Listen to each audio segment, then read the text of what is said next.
जय हिंद साथियों, स्वागत है आपका अपने यूट्यूब चैनल शिक्षा सागर अकेडमी पे। आशा करता हूँ आप बहुत अच्छे, मस्त और स्वस्थ होंगे। आपकी पढ़ाई बहुत ही बढ़िया बेहतरीन ढंग से चल रही होगी। साथियों, आज हम रीजनिंग का प्रैक्टिस सेट 23 करने वाले हैं। इससे पहले हमने रीजनिंग का प्रैक्टिस सेट 1 से लेकर 22 तक कर लिया है। तो साथियों, स्पेशली यह क्लास उत्तर प्रदेश पुलिस तथा आरपीएफ कांस्टेबल के बच्चों के लिए है। तो जितने भी स्टूडेंट आरपीएफ कांस्टेबल तथा यूपीपी री एग्जाम की तैयारी कर रहे हैं, उनके लिए यह क्लास साथियों रामबाण साबित होने वाली है।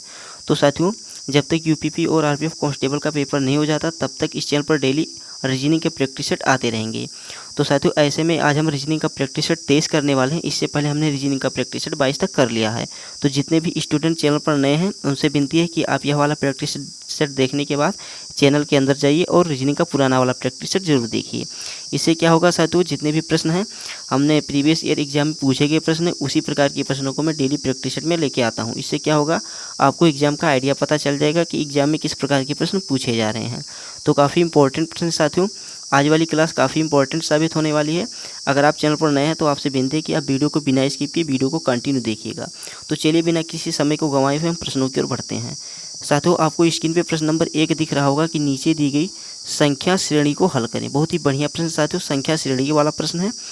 देखिए यहाँ पे 10 है, 10 से 30 बना है, 30 के बाद से 120 है, 120 के बाद क्वेश्चन मार्क के स्थान पे क्या आएगा। काफ़ी अच्छा प्रश्न है साथियों। तो देखिए इस प्रकार के प्रश्न को हम कैसे सॉल्व करेंगे। जो यहाँ पे 10 दिया है, फिर यहाँ पे 30 कैसे बना। तो देखिए अगर हम 10 का मल्टीप्लाई 3 में करेंगे, मल्टीप्लाई अगर हम 10 का 3 में करेंगे साथियों तो 30 होगा। उसी प्रकार हम 30 का मल्टीप्लाई 4 में करेंगे। किससे करेंगे तो 4 से करेंगे, यानी 30 चौका कितना होता है साथियों, 120 होता है। तो अब हमें एक प्रकार से तरीका पता चल गया कि 3 से मल्टीप्लाई हुआ फिर 4 से हुआ। तो सीधी सी बात है साथियों, यहाँ से क्रम वाइज इसका मल्टीप्लाई होता चला जाएगा। तो 3 हुआ, 4 हुआ, तब यहाँ पे 5 से मल्टीप्लाई होगा। किससे होगा तो 5 से होगा। यदि हम 120 में 5 से मल्टीप्लाई करेंगे तो हमारा क्या आएगा साथियों, यदि हम 120 में अगर हम 5 से मल्टीप्लाई कर देंगे तो क्या होगा, सीधी सी बात है साथियों, 12 पंचे 60 होता और एक जीरो हो, तो यहाँ पे हमें 60 फिर एक जीरो लगा देंगे तो 600 हो जाएगा। तो अगर हम 120 का 5 से गुणा करेंगे तो 600 आएगा। तो क्वेश्चन मार्क के स्थान पे क्या आ जाएगा साथियों, क्वेश्चन मार्क के स्थान पे 600 आएगा। और 1 मिनट साथियों हम 3600 देख लेते हैं, वह तरीका भी बैठ रहा है। तो हमें 3 से मल्टीप्लाई किया, 4 से किया, फिर उसके बाद में 5 से मल्टीप्लाई किया। तो उसके बाद में हम 600 को 6 में मल्टीप्लाई करेंगे तो साथियों 3600 आएगा। क्या आएगा, 3600 आएगा। क्योंकि अगर साथियों हम 600 जो है इसको 6 से मल्टीप्लाई करेंगे तो 6 छः के 36 होता है, फिर डबल जीरो लगाएंगे तो 3600 हो जाएगा। तो तरीका हमारा बैठ रहा है साथियों। तो पूछा था कि क्वेश्चन मार्क के स्थान पर नहीं संख्या श्रेणी को हल करें। तो 120 वाला जो है के बगल में क्वेश्चन मार्क वाला स्थान है, यहाँ पे क्या आएगा तो ऑप्शन नंबर बी 600 आएगा। बहुत ही बढ़िया प्रश्न था साथियों। आपस में 3 से मल्टीप्लाई, फिर उसके बाद में 30 में 4 से मल्टीप्लाई हुआ, फिर 120 में 5 से मल्टीप्लाई हुआ है, फिर हमारा उत्तर आ गया है साथियों। क्रम वाइज इसका मल्टीप्लाई होता चला गया है। आशा करता हूँ आपको प्रश्न समझ में आ गया होगा। चलिए अब हम प्रश्न नंबर 2 की ओर बढ़ते हैं। स्क्रीन पे आपको प्रश्न नंबर 2 दिख रहा है। प्रश्न नंबर 2 है साथियों, निम्नलिखित प्रश्न में दिए गए विकल्पों में से संबंधित अक्षर शब्द संख्या को चुनिए। काफ़ी अच्छा प्रश्न है। मछली है, मछली का संबंध गलफड़ा से है। उसी प्रकार आदमी है, तो क्वेश्चन मार्क के स्थान पे क्या आएगा साथियों। बहुत ही अच्छा प्रश्न। देखिए मछली जो होती है यह श्वसन क्रिया किसके द्वारा करती है तो साथियों गलफड़े के द्वारा करती है। मछली जो होती है पानी में साथियों किसके द्वारा श्वास लेती है तो गलफड़े के द्वारा श्वास लेती है। बस ठीक इसी प्रकार जो आदमी होता है यह किसके द्वारा श्वास लेता है तो साथियों आदमी जो फेफड़े के द्वारा श्वास लेता है। तो काफ़ी अच्छा प्रश्न था साथियों। ऑप्शन नंबर सी इसका राइट आंसर हो जाएगा। तो क्वेश्चन मार्क के स्थान पर साथियों क्या होगा, फेफड़ा हो जाएगा। काफ़ी अच्छा प्रश्न था। चलिए अब हम प्रश्न नंबर 3 की ओर बढ़ते हैं। स्क्रीन पे आपको प्रश्न नंबर 3 दिख रहा होगा। प्रश्न नंबर 3 है, ए बी से बड़ा है, सी ए से बड़ा है, सी डी से छोटा है, ई ए से बड़ा है, जबकि डी ई से छोटा है। उन सब में सबसे बड़ा कौन है। काफ़ी अच्छा प्रश्न साथियों, काफ़ी इंपॉर्टेंट प्रश्न। इसको टिक लगा के चलिएगा साथियों, एग्जाम में आने की संभावना है। देखिए प्रश्न बोला है ए बी से बड़ा है, कौन है साथियों तो ए जो है बी से बड़ा है। जिस प्रकार से मैं इसका क्रम बनाता जाऊंगा उसी प्रकार से आपको भी एग्जाम में ऐसे ही सॉल्व करना है।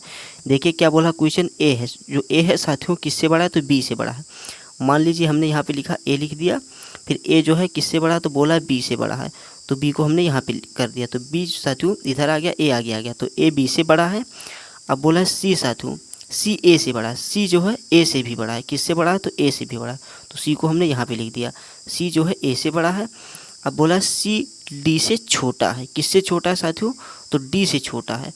सी को देखिए साथियों क्या बोला कि सी जो है डी से छोटा है, किससे छोटा है तो डी से छोटा है। तो डी सीधी सी बात है साथियों सी से बड़ा होगा, तो डी को हम यहाँ पे लिख दे रहे हैं, डी को यहाँ पे हमने लिखा। अब बोला है ई ए से बड़ा है, किससे बड़ा है?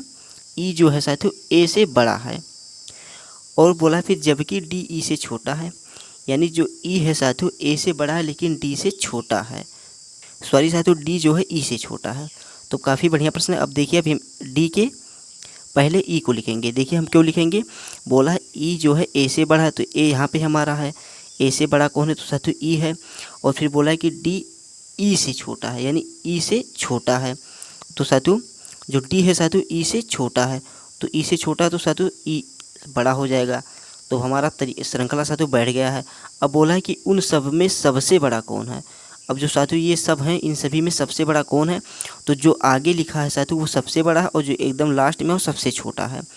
तो बोला है उन सभी में सबसे बड़ा कौन है? तो उन सभी में सबसे बड़ा ऑप्शन नंबर ई जो है साथियों डी, ई सबसे बड़ा है। कौन बड़ा है? तो ई सबसे बड़ा, ई जो है साथियों यह सबसे बड़ा है। काफ़ी अच्छा प्रश्न था साथियों। अगर ऐसा प्रश्न दिख जाए तो हमें इसी प्रकार से सॉल्व करना चाहिए। आशा करता हूँ आपको प्रश्न समझ में आ गया होगा। तो चलिए साथियों अब हम अगले प्रश्न की ओर बढ़ते हैं। स्क्रीन पे आपको प्रश्न नंबर 4 दिख रहा है। प्रश्न नंबर 4 है कि गुल्लू 18 मीटर दक्षिण की ओर चला। साथियों बहुत ही बढ़िया प्रश्न है, डायरेक्शन एवं डिस्टेंस से संबंधित प्रश्न है। बोला है गुल्लू जो है 18 मीटर दक्षिण की ओर चला, फिर पश्चिम की ओर 25 मीटर चला। कितना मीटर? तो 25 मीटर चला। फिर पूर्व की ओर 28 मीटर चला। फिर साथियों पूर्व की ओर 28 मीटर चला। इस समय उसका मुख किस दिशा की ओर है? साथियों उसका जो मुख है अब किस दिशा की ओर है? बहुत ही बढ़िया प्रश्न। देखिए इस प्रकार के प्रश्न को हम कैसे सॉल्व करेंगे। इस प्रकार का प्रश्न दिख जाए तो पहले साथियों हमें इसका दिशा ज्ञात कर लेना चाहिए। तो इसका दिशा साथियों ये हो गया उत्तर हो गया, ये दक्षिण हो गया, ये हो गया पूर्व और ये हो गया पश्चिम। तो अब देखिए हमारी 4 दिशाएं बन गई हैं। देखिए क्या बोला है, गुल्लू जो है 18 मीटर दक्षिण की ओर चला। मान लीजिए यहाँ पे साथियों गुल्लू है। अब यहाँ से यह कितना चला? तो 18 मीटर चला। कितना मीटर चला? तो 18 मीटर चला, दक्षिण की ओर चला। फिर पश्चिम की ओर 25 मीटर चला। किसकी ओर साथियों? तो पश्चिम की ओर। पश्चिम की ओर साथियों कितना चला? तो 25 मीटर चला। फिर बोला है पूर्व की ओर 28 मीटर चला। अब साथियों जो यहाँ पे यह रुका है, यहाँ पे 25 मीटर चला, फिर यहाँ से दोबारा रिटर्न हुआ, फिर यहाँ से रिटर्न हुआ तो पूर्व की ओर। अब पूर्व हमारा कौन सा? तो इधर ही तो पड़ेगा। तो पूर्व की ओर 28 मीटर चला। तो अब यहाँ से यह दोबारा घूम लेगा। तो साथियों यहाँ से दोबारा रिटर्न होगा, फिर कितना चलेगा? फिर यहाँ से आएगा 28 मीटर।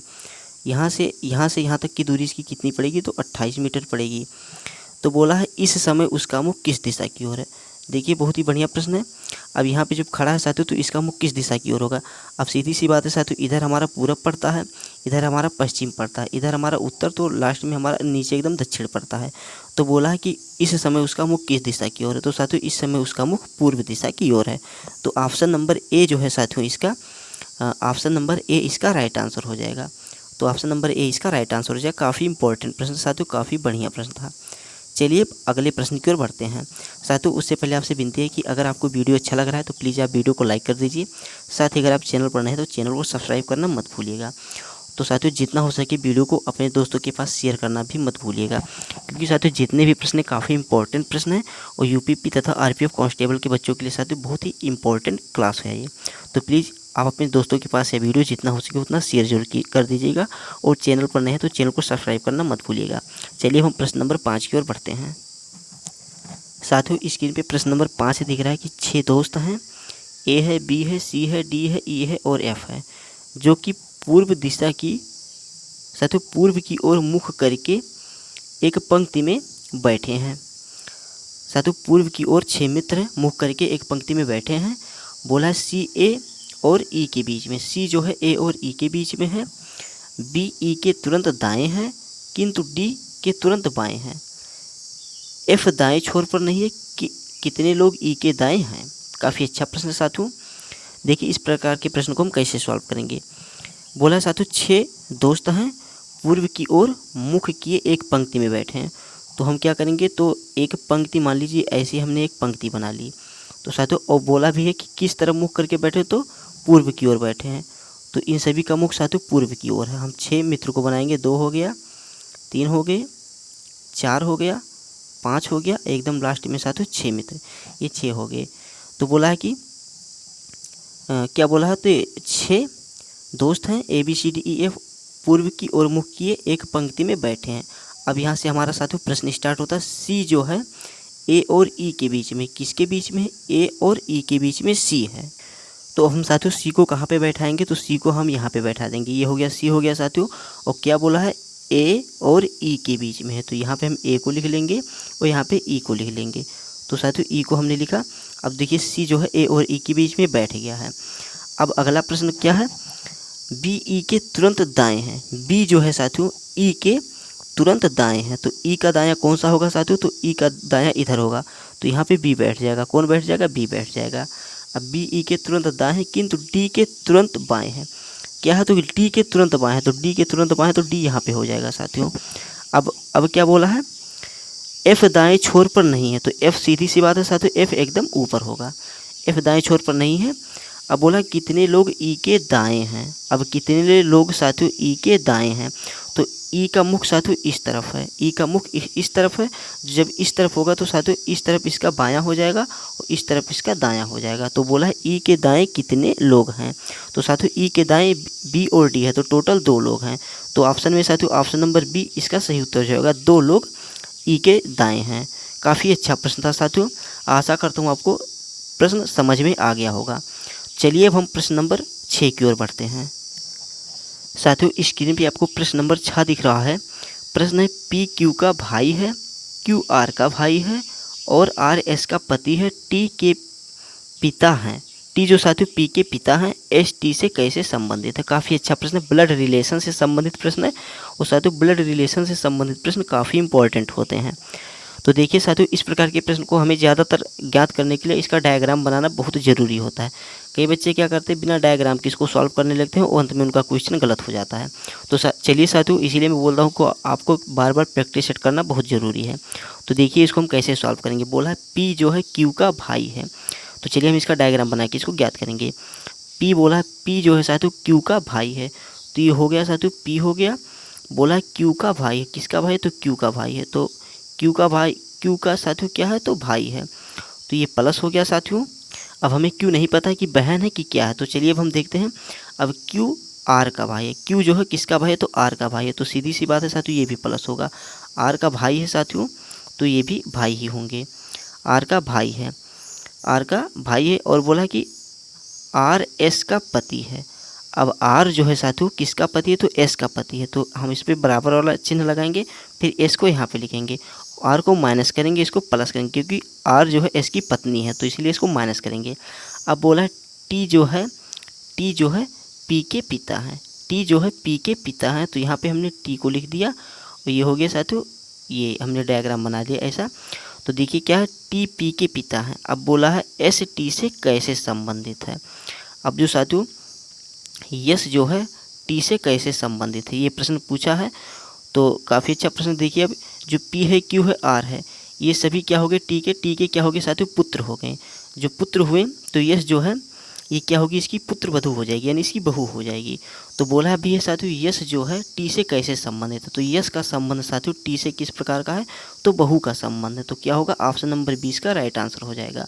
बहुत ही बढ़िया प्रश्न था साथियों, अगर हम डायग्राम बना के इसको ज्ञात करेंगे तो बहुत जल्दी इसका उत्तर हमें पता चल जाएगा। चलिए अब हम प्रश्न नंबर 7 की ओर बढ़ते हैं।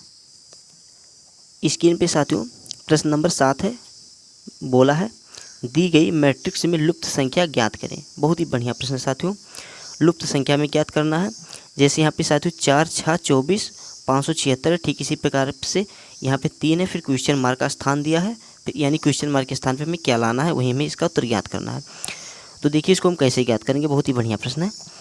देखिए साथियों जो ये 4 है और 6 है, तो इसका क्या करेंगे हम आपस में मल्टीप्लाई करेंगे। क्या करेंगे? तो मल्टीप्लाई कर देंगे, तो 4 छक्के क्या होता है? तो 4 छक्के होता है 24, जो यहाँ पे 24 लिखा है। अब हम 24 का अगर स्क्वायर करेंगे तो साथियों 24 का स्क्वायर होता है 576। क्या होता है साथियों? तो 576 24 का स्क्वायर होता है। तो ठीक इसी प्रकार से हमें 3 में किसका मल्टीप्लाई करना है कि 15 आ जाए साथियों। तो साथियों अगर हम 3 में 5 से मल्टीप्लाई करेंगे, 5 से करेंगे तो 3 × 5 = 15 होता है, जो कि यहाँ पे 15 लिखा भी है। अब यदि हम 15 का स्क्वायर करेंगे तो 15 15 कितना होता है? 225 होता है, तो जो कि यहाँ पे 225 लिखा है। तो बस साथियों हमें यहाँ पे लुप्त संख्या ज्ञात करना था, तो लुप्त संख्या के स्थान पे साथियों हमने 5 से मल्टीप्लाई किया तो हमारे ये वाला तरीका बैठ गया। तो 3 × 5 = 15, तो यानी लुप्त संख्या के स्थान पे 5 आएगी। तो ऑप्शन नंबर डी इसका राइट आंसर है। काफ़ी अच्छा प्रश्न था साथियों, कुछ नहीं करना था। आपस में जो ये 4 और 6 है, पहले इसका मल्टीप्लाई किया गया, मल्टीप्लाई करने के बाद में 24 हमारा यहाँ पे नीचे लिखा है, 24 ये आया, 24 का स्क्वायर किया गया तो 576 आया। ठीक इसी के अकॉर्डिंग हमको ये दूसरा वाला भी करना था। तो 3 है, यहाँ पे हमने पहले 15 वाला देखा, पहले हमने साथियों 15 वाला देखा, फिर देखा कि 15 में 3 यानी 3 का हमें किससे मल्टीप्लाई करें कि 15 आ जाए। तो 3 का साथियों 5 से अगर हम मल्टीप्लाई करेंगे तो 15 आ जाएगा।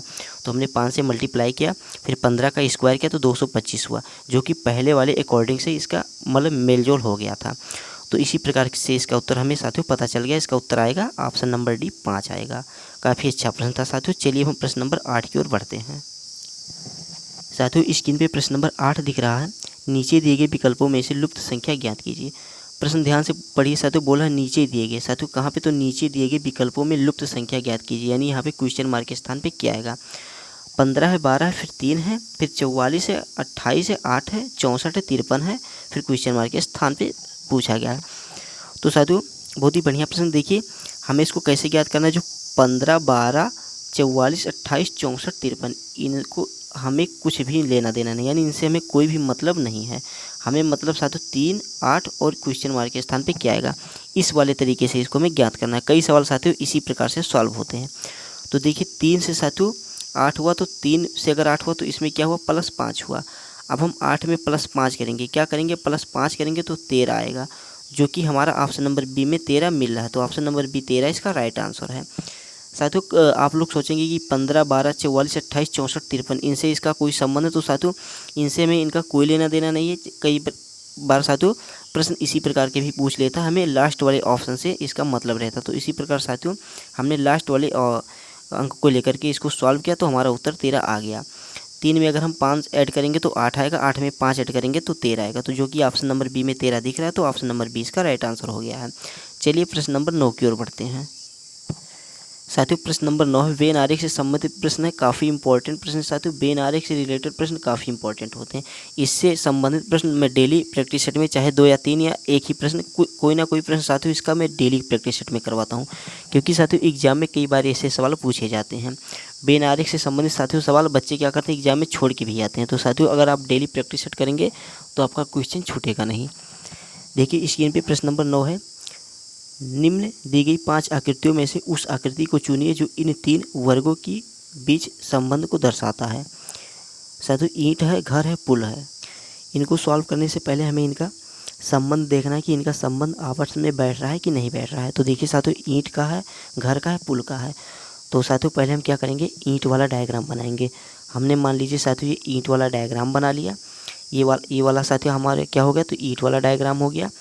अब हम बनाएंगे साथियों घर वाला। तो देखेंगे साथियों ईंट का घर से संबंध है कि नहीं। तो साथियों ईंट जो है घर से, यानी घर से साथियों ईंट से साथियों घर बनता है।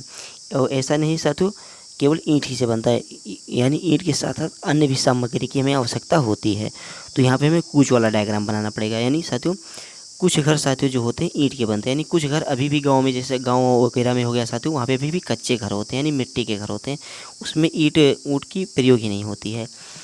तो यहाँ पे साथियों हमें कूच वाला डायग्राम बनाना पड़ेगा, यानी कुछ घर जो है ईंट के बनते हैं, कुछ घर ईंट के नहीं बनते। तो हमें कूच वाला डायग्राम बनाए। ये हो गया साथियों हमारा घर वाला, ये हो गया साथियों घर वाला। जो लाल रंग का है ये हो गया हमारा ईंट। अब पुल जो है साथियों, कुछ पुल जो है साथियों ईंट के बनते हैं और कुछ पुल ईंट के नहीं बनते। कुछ पुल क्या होता है, लोहे या लकड़ियों के पुल बने होते हैं। तो यहाँ पे हम क्या करेंगे, तो हम कूच वाला डायग्राम इसका भी बनाएंगे। तो कूच वाला डायग्राम हमारा ये भी बनेगा। कैसा बनेगा साथियों, कूच वाला डायग्राम बनेगा। तो ये पुल का जैसे साथियों कुछ घर जो है ईंट के बनते हैं और कुछ पुल जो है ईंट के बनते हैं, यानी ज़्यादातर, यानी पूरे पुल साथियों ईंट के नहीं बनते, उसमें अन्य चीज़ों की भी आवश्यकता होती है। तो काफ़ी अच्छा प्रश्न था साथियों। अब देखते हैं इस प्रकार का ऑप्शन हमारे कौन से ऑप्शन में मिल रहा है। तो ऑप्शन नंबर डी में मिल रहा है। तो साथियों ऑप्शन नंबर डी साथियों इसका राइट आंसर हो जाएगा। तो ऑप्शन नंबर डी इसका सही उत्तर हो जाएगा। चलिए प्रश्न नंबर 10 की ओर बढ़ते हैं। स्क्रीन पे प्रश्न नंबर 10 है। प्रश्न नंबर 10 है कि निम्न विकल्पों में से 3 एक निश्चित तरीके से समान है और इसलिए एक समूह बनाते हैं। कौन सा एक समूह इन समूह से संबंधित नहीं है। काफ़ी बढ़िया प्रश्न है। इनमें से साथियों हमें विषम संख्या यानी भिन्न अंक को ज्ञात करना है। तो जनवरी है, मई है, जुलाई है, अप्रैल है। इनमें से हमारा उत्तर क्या होगा साथियों? सभी महीने के नाम हैं लेकिन इनमें से एक भिन्न है, तो क्या आएगा साथियों? तो सीधी सी बात है साथियों, कई कई बच्चे तो इसका आंसर जान भी गए होंगे। अगर जो बच्चे इसका आंसर पहले से ही पता पा गए हैं तो कमेंट बॉक्स में ज़रूर बताना कि इसका आंसर मैंने देखते ही मुझे पता चल गया था कि इसका उत्तर ये आएगा। तो देखिए हम बता दे रहे हैं साथियों, इसका उत्तर क्या आएगा। जो जनवरी होता है साथियों, यह 31 का महीना होता है। उसके बाद में जुलाई जो है साथियों, यह भी 31 का महीना है। मई जो है यह भी 31 का महीना। बट यहाँ पे जो अप्रैल है साथियों, अप्रैल 30 का महीना होता है। यानी अप्रैल जो है साथियों 30 दिन का महीना होता है। इसी कारण साथियों यह इन सब से अलग हो जाएगा। तो इसका उत्तर साथियों अप्रैल ही सही हो जाएगा। ऑप्शन नंबर डी इसका राइट आंसर हो जाएगा। क्योंकि साथियों सभी जो जनवरी, मई और जुलाई ये सभी महीने साथियों 31 दिन के होते हैं। बट जो अप्रैल है यह 30 महीने का होता है, 30 दिन का होता है। सॉरी साथियों 30 दिन का होता है। इसीलिए साथियों यह सभी से भिन्न है। तो इस कारण साथियों अप्रैल इसका राइट आंसर बन जाएगा। बस साथियों प्रश्न यहीं तक थे। आशा करता हूँ आपको वीडियो अच्छा लगा होगा। अगर आपको वीडियो अच्छा लगा है तो प्लीज़ आप वीडियो को लाइक कर दीजिए। साथ ही अगर आप चैनल पर नए हैं तो प्लीज़ चैनल को सब्सक्राइब करना मत भूलिए। और जितना हो सके साथियों अपने दोस्तों के पास वीडियो को शेयर करना भी मत भूलिएगा। तो चलिए साथियों मिलते हैं हम कल वाली वीडियो में। कल हम रीजनिंग का प्रैक्टिस सेट 24 करने वाले हैं। तो कल वाली क्लास साथियों काफ़ी इंपॉर्टेंट रहेगी, तो कल वाला क्लास लेना आप मत भूलिएगा। तो चलिए मिलते हैं हम कल वाली प्रैक्टिस सेट में। कल प्रैक्टिस सेट 24 करेंगे, काफ़ी इंपॉर्टेंट प्रश्न रहेंगे। तो चलिए साथियों तब तक के लिए जय हिंद, जय भारत, वंदे मातरम। अपना ख्याल रखना।